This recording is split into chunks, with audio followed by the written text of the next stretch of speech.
Thank you, Chairman. Yes, thanks, Taoiseach, for coming in today. I think the starting point of this discussion has to be around the attacks on Israel last Saturday, and I welcome the fact that there seems to be consensus that that was an abhorrent event. Some representatives were later than others in condemning that, but that does seem to be happening now.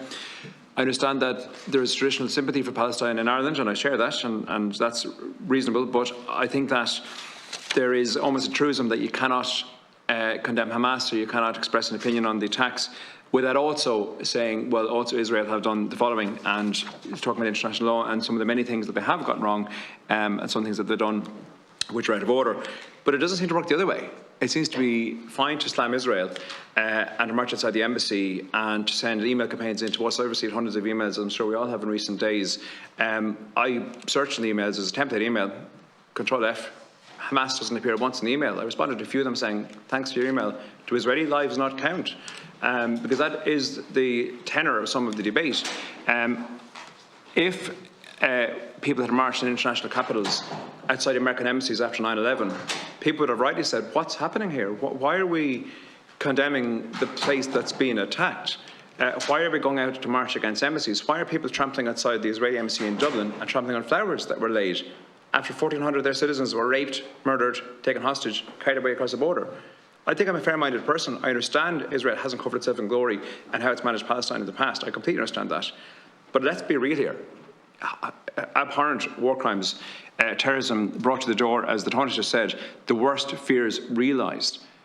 And the reaction in many quarters is to say, well, I'm not sure actually what it says, but I'm reading between the lines. It's not to say something very supportive at all. And I think that's just a shocking reflection on the general debate around this. I think we have to get away from that Israel bad, Palestine good narrative and actually look at the picture to say there's fault, there's right and there's wrong on all sides, and let's at least try to have a balanced debate. Senator Crockwell spoke earlier about people getting into a room. This wasn't organic. This wasn't a couple of militia running across the border. This was planned in a room. And so was the Wannsee Conference. The Wannsee Conference took place in a room when the Holocaust, the Shoah, as the Taoiseach has referred to, was planned, when a group of people sat around a table and planned what happened. I visited Auschwitz earlier this summer, and having been somewhere like that, it never leaves you. And I understand, I don't defend or justify, but I understand why a state like Israel would be so reticent and cautious and security conscious and anxious to defend its borders. And what has happened, as has been said, was the worst nightmare made real. So I just, as I say, I think I'm a fair-minded person. I understand the support for Palestine, and I share that in many cases, but I just don't understand why the reaction, why you cannot transcend that for one moment and say this is an appalling attack on civilians, and let's all be consistent in that. Moving on to the geopolitics of it, Cui bono is a question to ask always in these cases. We have seen the movement for the stabilisation and the relationship of Israel with other states, not least Saudi Arabia, was beginning to normalise. That potentially is in jeopardy now.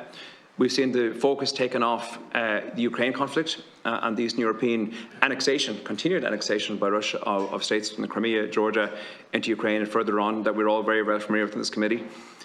Focus is taken off that.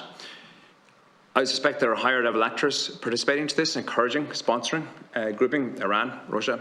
It's not too hard to join the dots. Perhaps the possibility of Northern Front with Hezbollah being involved. So I don't know if the Taoiseach is in a position to share any thoughts on that in terms of the wider, I suppose, geopolitics of it. And is this a move? Is this inflicting a whole other region in turmoil for the sake of is it for the sake of a wider chessboard that has been played by other actors? And then finally, just moving on from, I suppose, the Middle East, very briefly, just to talk about the consultative forum. And Taoiseach, I welcome the fact that you brought, I understand, to Cabinet this morning. Keep that, Deputy, until later on today. Until the next round. Okay, thank you. We'll be coming in about 10 minutes' time, so I'd ask you to perhaps revisit that during the defence session. Will do. Thank you.